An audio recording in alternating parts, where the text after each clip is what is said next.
All right, everyone. Thanks for joining me on this Monday for this cybersecurity webinar on executive cybersecurity liability. We originally had this scheduled for last Friday and had to make some last-minute adjustments, which almost worked out in our favor because there's some situations happened last week that are going to give us a little more content to discuss. Essentially, I think there's two major news events recently that we're going to consider and probably has a lot of you people here that, as you read about it, perhaps this is on your mind as well, because it's a pretty big deal. This is going to be the first webinar where I've really covered this topic extensively, but it most certainly won't be the last. So as always, a lot of familiar faces here. Always appreciate you coming and listening to what we have to say and of course, providing your feedback anywhere you can. So, for those that don't know me, my name is Brian Hahn. I'm a consultant at Tradecraft, and we're essentially a brain trust, and I provide intelligence and cybersecurity consulting services to a little over 200 registered firms. And by brain trust, we mean we're truly with the client. We're truly on their side. We don't sell any software, MSP related services, anything of that nature. Our clients hire us essentially to be a team member. And I think today's talk, again, maybe you've seen the news, but today's talk's really for executives that prefer to wear their cufflinks and not handcuffs. But with that, we are going to be discussing legal matters. And thankfully, I am not an attorney in any way, shape, or form. So take that for what it's worth, full disclosure there. But I think for the most part, what we'll discuss is pretty self-evident. So I want to throw it back a little bit and round out a topic here. Back in July, we had a webinar about the SEC's new cybersecurity regulation. And it was essentially to the flavor of, look, this new regulation does not benefit investors or clients in any way. It truly only benefits hackers and spies. That was, I think, one of our most watched webinars and videos. So if you haven't seen it, it's going to be up on our YouTube channel. In addition to this, and so we record these webinars and we'll post them up if you want to watch them in the future. But this is definitely one I wanted to bring back into the spotlight. If you haven't seen it in one more depth, we're going to cover a lot of these topics today and talk about a lot of the fallout, the really bad fallout that's coming from these new regulations. And just to make sure we're all on the same page, the regulations we're mostly going to talk about are the new 20649. The new 20649, among many other things, but most prevalent, are going to have very strict requirements for having policies and procedures written down and followed regarding your cybersecurity operations. Another major aspect is we are also introducing a couple more regulatory documents. The form ADVC, which is going to be used within, and this is, I think, still up in the air, but I think it's going to be 48 hours. I've also heard 4 days. But either way, this form is going to be, let's call it 4 days, need to be filed within 4 days of any significant cybersecurity incident to report it to the SEC. Technically, this is supposed to be a private document, but as we all know, everything that we feed to the SEC comes out the back end of the toilet in regards to their data dumps and their Freedom of Information Act requests. So we always have to know that every bit of information we give the SEC is available to anyone and everyone. So in addition to Form ADVC, we're also going to have to add language to the Form ADV Part 2A, where we're going to have to give a written description of our cybersecurity policies and procedures to our clients and describe any known risk and threats that exist to our company. And that's a key part. And it's going to be some of the conflict in the news stories that we're going to discuss today. But ultimately, I bring this 2-pager up in just about every presentation. It's the SEC's fact sheet on these new rules. So it's definitely a great 2-pager to start you off on the rabbit hole there if you're behind on those new regulations that are coming. So as an executive, what are you liable for protecting? Okay. And for my clients, we really talk about 2 major things. We're protecting data, whether that's the firm's data, the client's data, whatever sensitive data we have, there's data. And then there's assets. And, if you don't have custody of assets, it makes it a lot easier. But of course, even with having a custodian, we're still subject to things like fraudulent wire frauds or cashiering requests, things of that nature. But ultimately, we're protecting data and assets, and we're protecting those two things on many different fronts, right? So we have our office space where employees meet, or maybe we have work from home. We still have employees working from home. And in all of these locations where we're using sensitive data, and at the MSPs, our MSPs are almost always going to be our major weak point. Despite whatever sales brochure they gave you, MSPs are always your weakest link, for the most part, for the 99% most part. So they have access to our networks and our data, and that's something we have to be concerned about. And of course, our custodians and brokers have access to a lot of this data that in some ways generally falls back to us in terms of fiduciary duty to make sure that we're protecting. So executive liability, this has come up a lot recently, especially in these news articles that are coming out with the SEC's latest prosecutions. And I think a lot of people are saying, hey, like, we didn't sign up for this. And I can see we have a couple clients here in the audience, and just kind of a quick story of what this looks like. For the most part, I just do penetration testing and auditing. And at the beginning of the year, we wanted to roll out a program where we could be a remote CISO or a remote Chief Cybersecurity Compliance Officer. We were kind of toying around with the name. Had a few of our current clients ready to sign up for it and that sort of thing. And then we started getting quotes back from what our E&O insurance and liability insurance would look like after we started offering this service. And it was astronomical. So much that it was almost an eye opener and an about face and say, hey, we're not going this way. So I know some of y'all saw language come out about that, and then it kind of quietly disappeared. And that was a lot why. When we talked to legal counsel, when we looked at the insurance policies, it simply wasn't worth it. And I think as these regulations and these problems spread, you're going to see a lot of other businesses, especially the small MSPs, make the same kind of decisions going forward. So I think that's just kind of an interesting note in terms of executive liability and how it's coming up. Of course, the most latest relevant news right now is the SEC charging the SolarWinds Chief Information Security Officer with fraud and internal controls failure. And if you read through this, they're essentially saying that they misled investors by not disclosing or by only disclosing generic and hypothetical risk, and that they didn't disclose any that they know about. So, this is a really tough one. And I can tell you, when we're working on projects, you definitely have a lot of conversations about what constitutes a real liability. And now it gets even more confusing and nebulous because it's now, okay, well, how do we determine what level of vulnerability should be reported to the SEC? And of course, how much we say. So there's a whole lot going on here where there's really no precedent for understanding. So Timothy Brown looks like he is going to be facing the SEC over these charges. And ultimately, I think it's a neglect of executive duty, which they're going to go after. So this is really kind of news article one that I think was relevant. The SEC, with their new regulations, is setting the framework to be able to bring these type of actions, because we have 20649, and we also have other regulations that mirror 20649 on the public investment company side. And the SEC is not only spilling your beans to hackers and spies or whoever might want this information, but they're also setting the framework to prosecute you. And then unfortunately, they're also setting the framework to make a hacker's job incredibly easy, which we'll talk about here in a minute. So now that we have actual regulations, 20649, prior to 20649, we didn't. We only had best practices and guidance from the SEC, which again, I'm no attorney, but that seems fairly simple to argue in court. Whereas now we're going to have actual regulations that say you are to do this, that, and the other thing. And it's, the executive's job to follow it. So the SEC is definitely mounting up and looking to bring these type of actions going forward.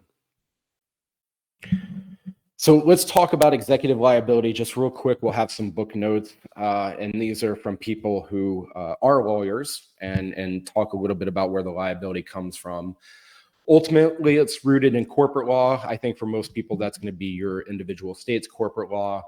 And essentially, it pretty much amounts everywhere to executives can be personally liable for neglecting cybersecurity. And these liabilities arise both from actions, what did you do, and inactions, what did you do, what did you not do? And it is considered a fiduciary duty for executives.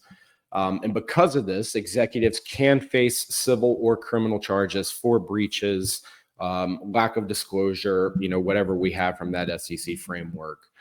And so this extends both internally and externally to cybersecurity threats. So did you not protect something externally and a nation state was able to get access, or did you not secure something internally? Did you have an employee lose a cell phone and that cell phone was found and compromised? So, it can be both external and internal. And of course, you are liable for third-party breaches if due diligence is not exercised. This is the major problem with managed service providers, and anyone who's been through an audit, it's really tough to find an MSP that does a great job of securing a network and in putting into place the structures that are needed for SEC registered firms. When I do find them, it's almost like a diamond in a rough, and they generally tend to be focused on financial services. I think it's very rare that I've come across an MSP that wasn't focused on financial services that actually did a somewhat decent job of protecting the network. Most of these guys are just revenue generators that are trying to sell their services to as many people as possible in the simplest template possible.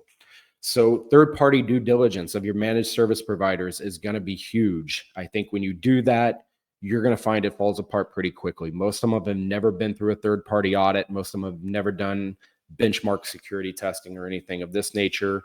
And ultimately, you can be liable for not doing the due diligence on these MSPs. And courts can pierce the corporate veil in cases of gross negligence. So I have one case right now where we're working on a breach, and it looks like ultimately it was a fraudulent wire transfer.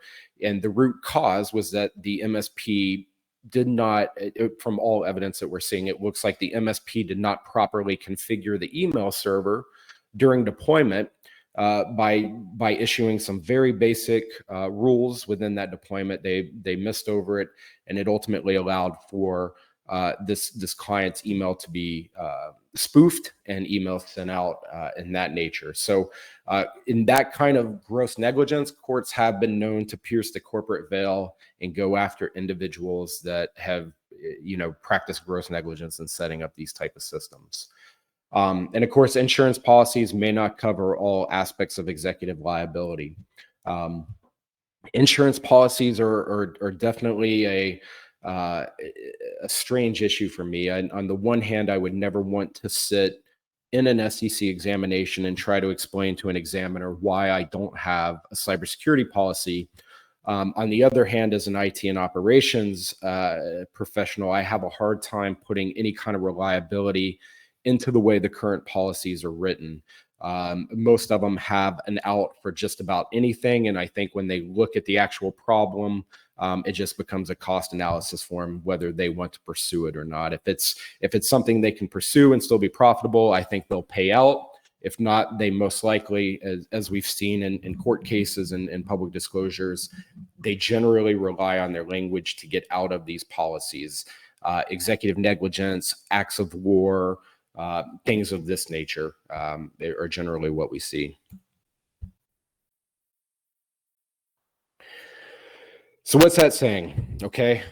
The one thing I want you to take from this is that you must design comprehensive cybersecurity policies and strictly follow them. Okay. The way it's looking now, your paycheck and your freedom most likely depend on it. So we have now, with the new language from the SEC, 20649, and then 20649, we have stipulations for how our cybersecurity policies and procedures manual needs to be drafted. Your manual needs to follow those recommendations. And as an executive, you need to make sure you are also following what's written in there. If you say you're going to do vulnerability scans once a year or quarterly, make sure that you're doing them. You can't just say, my cousin Bill is in IT and he looked at our systems and said, hey, everything looks good, right? Like we now have to have vulnerability scans, network mapping, patch management, user management, all of this stuff that goes into the policies and procedures manual. Again, we've covered these in other webinars, and those videos are available on YouTube if you want to dive into it. But ultimately, that's what it gets to, and this is a major workflow or bottleneck is what the word I'm looking for companies, because you're adding a tremendous amount of expense and task to the compliance folder and things that need to be done. But it's definitely a CYA, right? Like we have to have robust policies and procedures. Again, the SEC's got regulations, in fact, several that kind of outline what we need. And non-compliance can result in fines and other penalties. The SEC has made that very clear with Wells Fargo, with the recent prosecutions of other companies that were allowing employees to use social media to contact clients. They're going after these. And of course, the policies in place are going to be what they're expecting you to follow. And if you have them written down and you're not following them, I mean, that's just one more thing the SEC is going to go after, right? So, one of the things too, I think that is very important is just showing a trail of compliance, like keeping accurate records of your cybersecurity efforts. So you do a vulnerability scan in January, you find 3 problems, you fix them, you rescan it, and you show that those 3 problems have been fixed.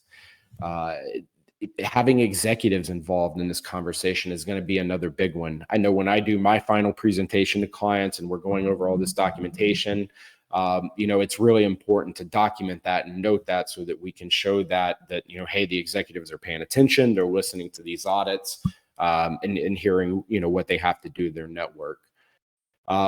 Jumping back to insurance companies, this is if they can point out to where you or someone in your company failed to follow procedures and policies, they might laugh at you and not pay. I've seen this with spoofing emails where the policies and procedures were that employees shouldn't open spoofing emails. Seems like a great idea. And then you have an employee open a spoofing email and you have a ransomware attack, and the insurance company says, well, you have an employee who acted out of place.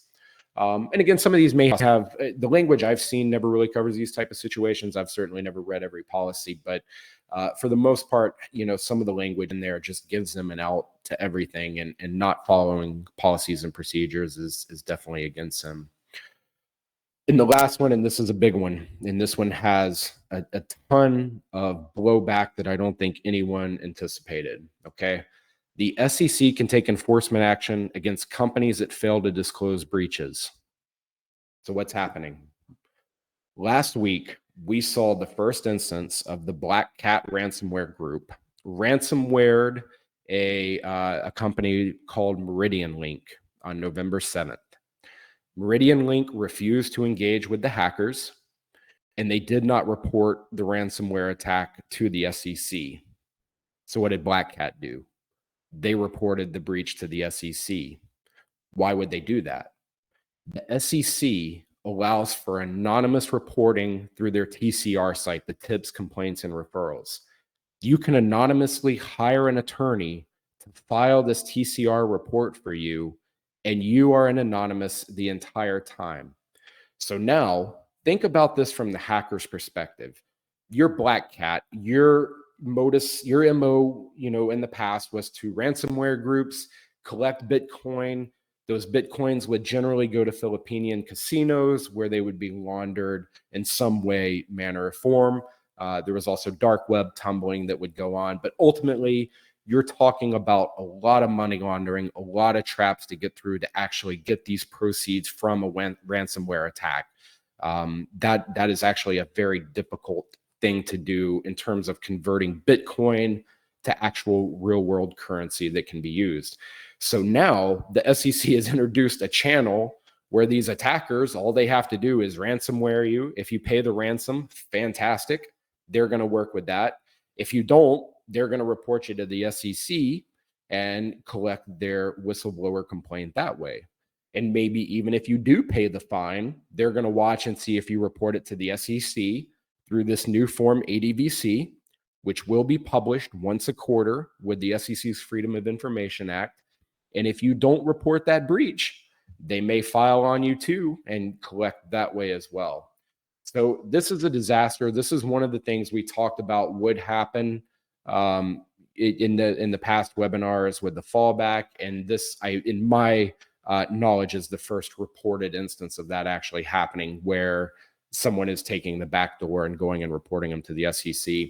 And of course, with anonymous reporting, it's super easy to supply screenshots and all the evidence that you need to back up your case, because you're the one ransomwaring. And diving deep in the rabbit hole here, a lot of people say, well, okay, you're going to have proof of where you got this documentation. Well, the funny thing about the way laws are written, and especially when we're dealing with what we call OSINT, or open source intelligence, all someone would have to say is, you know what, I was browsing the dark web and I found these files posted anonymously, and I thought I should report them because they looked very suspicious, but I had nothing to do with stealing those files. That's all you have to do. And those files are now legit evidence for the SEC. So major problem here. I think we're going to see a lot more of this come down the pipeline. And I think ultimately, the SEC is going to have to figure out some way to deal with it, because their new regulation has essentially weaponized cybersecurity for the hackers and the advanced persistent threats, the North Koreas, the Russians, the Ukrainians, the Venezuelans. These are all channels for them now to, not only steal money, but do it in almost a built-in money laundering type of way. Again, that's the way I see it. Perhaps legal staff out there could say that there is something in place that prevents this type of thing going on. But so far, I'm not seeing evidence of that, and it does appear to be a real concern. So we'll kind of round this up and just talk about best practices, right? If you're an executive, what should be on your mind right now about what you need to be doing to, ensure you're fulfilling your duties? So regular audits are crucial, right? Make sure you're actually scanning your Azure environments, your websites, your email servers.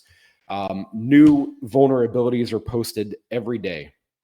And what you're doing when you're scanning is essentially taking a list of known vulnerabilities and taking your systems and seeing if they match up, and if they do, of course, fixing them. So doing audits is the only way that you're going to find that. Training programs are huge. Probably one of the most important things you can be doing for all your staff. And if you're a SEC registered firm, you better believe you better be doing this training for all your staff. The evidence of training is probably the one document I see the SEC request across all examinations that involve some cybersecurity topics. So very important. We have an awesome program called Fieldcraft that's super easy to deploy if you need something. And there's other programs out there that do the job just as well too. So if you already have something in place, you're probably good to go there. When you think of cybersecurity, think of it as a business-wide responsibility. There's not just a CISO, or it's not just a CCO in charge. It's a conversation throughout the entire firm. Especially when we're dealing with things like phishing. And if you've seen some of our other webinars, like real world phishing is not a pleasant topic. They're going after things that hurt. They're going after, they're phishing you with evidence of cheating spouses or sexually explicit photos. These are things that you don't really train for, but it's very important to have kind of this business-wide responsibility where everyone talks about it, so that when these kind of difficult emails come through, it's an open environment for the employees to talk about it and talk about ways that they're preventing it, and also if they're clicking on something. And then, of course, making sure we have an incident response plan. It's huge. Have something in place, especially now with the requirement to get Form ADVC in there within 4 days. It's going to be incredibly important to make sure you have an incident response plan. When something happens, you have to show that you followed it exactly, you reported it exactly, and you documented the entire process along the way. In terms of documentation, I don't think there's really any wrong or right answer in terms of incident response plans, in terms of what you build during an incident response. So, just think about that for your firm and what it looks like. And of course, talk to your legal counsel before you file this new Form 80VC. Get your IT, get your auditor. If we're your auditor, get us on the phone and get your legal counsel on the phone. And let's all talk about the language that we're going to give to the SEC.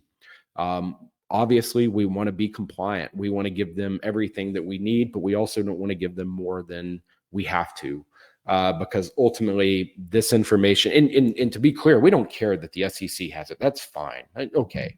It's what the SEC does with it and who else gets access to it. So, make sure that you are discussing with legal counsel anything you send to the SEC. Invest in cybersecurity insurance. Again, as much as I have problems with cyber insurance, I think at times it is very helpful.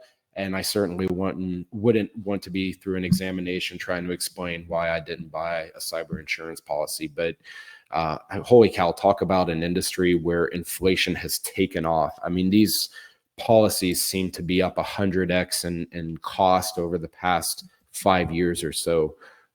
So, shop around, read the wording. These are all very different policies with things that they cover and price points. So, definitely do your research there. And in some way, do something to stay involved about cyber threats. So at the bare minimum, sign up for SEC notices, and then sign up for CVT releases so that whenever new vulnerabilities come out. The CISA, I can never Computer for Information Security Agency, CISA. Always forget what it stands for, but they're a phenomenal source. It's a government entity that sends out notices for all the new vulnerabilities. So you can sign up for their emails, and they come in a completely spam-free, information-full package, so that you can once a week read through the new vulnerabilities and say, hey, do we have any kind of systems like this on our network, or anything that we need to be concerned about? And of course, compliance, involves both preventive measures and responsive action. So, one, making sure we have the systems in place, doing vulnerability scans to hopefully prevent a hack. And then, of course, what are our responsive actions once we do have an incident or something that needs to be reported? And guys, that's pretty much it for me. I think we're going to be visiting this topic more and more in the future as we see different cases like this come out, and we start to get more of a viewpoint on what this cybersecurity liability looks like for executives, especially in terms of the SEC's eyes and or the state boards or whoever may be looking at your firm. I think this conversation, it will continue. And I think one thing on my mind too is it's become so much that I think at some point it may be helpful if we host like a town hall type meeting where we can get a bunch of CCOs and CEOs and other executives of RIAs in a room, and let's just talk about what you guys are seeing and different practices, because I know a lot of people have questions on how to meet these new regulations. So I think that's something we might organize in the future. But in the meantime, if you need any help, I'd certainly love to help you out. I always love to talk shop. So if you want to send over an email or give us a call, we can definitely talk through any situations that you might be facing or troubles you might be facing at your firm on 20649. So please feel free to reach out. I'll be passing out a recording of this webinar so that you can reference it. And if you're here, you're probably on our mailing list. And so you'll be emailed about any future topics or things that we cover here. So last thing I'll say is we'll have a big sale coming up at the end of the year. If you need some of these programs or anything, just let me know. There's definitely some sales out there you can take advantage of that we'll have coming up for the holiday season. So keep an eye out for those too. But guys, I thank you all so much for your time and coming on a Monday on a holiday weekend or a holiday week and listening to cybersecurity and compliance regulations. And that's probably the absolute worst topic for most people. So I definitely appreciate you being here and look forward to any questions you guys might have. Please feel free to reach out. Thank you.